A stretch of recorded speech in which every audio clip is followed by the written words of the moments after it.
তো হ্যালো বন্ধুরা, তো আজ আমি আপনাদেরকে নেটওয়ার্ক মার্কেটিংয়ের তিনটে ক্যাটাগরির মানুষ সম্পর্কে বলবো। নাম্বার ওয়ান, প্রথম ক্যাটাগরি, যেটাকে হচ্ছে কি লো ক্যাটাগরির মানুষ। এনারা নেটওয়ার্ক মার্কেটিংয়ে জয়েনিং তো করে, বাট জয়েনিং করার পর এনারা সবসময় লোককে জয়েনিং করাতে কাজ করে, মানে লোক ধরা বিজনেসের মতন চিন্তা ভাবনা করে, সবাইকে কি জয়েনিং করাবার দিক দিয়ে ছোটে। এটা হচ্ছে লো ক্যাটাগরির মানুষ। এবার হচ্ছে মিডিয়াম ক্যাটাগরির মানুষ, এরাও জয়েনিং করে কাজ করার জন্য, ইনকাম করার জন্য। এরা কী করে, সবসময় আপলাইনকে ধরে রাখে, আপলাইন, সিনিয়র আপলাইন, মানে ওনাদেরকে যখনই প্রোগ্রাম দেবে এরা নিজেরা মনে করে কি আমি সব জানি, কারো কথা শুনতে চেষ্টা করে না, যে আপলাইন যেটা বলছে সেটা করবো না, এটা করে না, এরা সব জানে। এরা হচ্ছে কি মিডিয়াম ক্যাটাগরির মানুষ।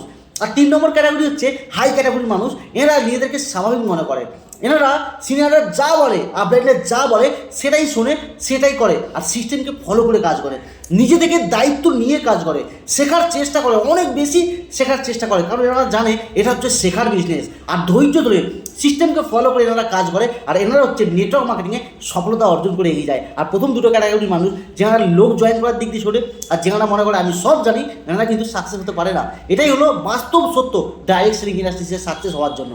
Thank you so much. ভিডিওটা যদি ভালো লাগে অবশ্যই লাইক কমেন্ট করে একটা শেয়ার করবেন। Thank you.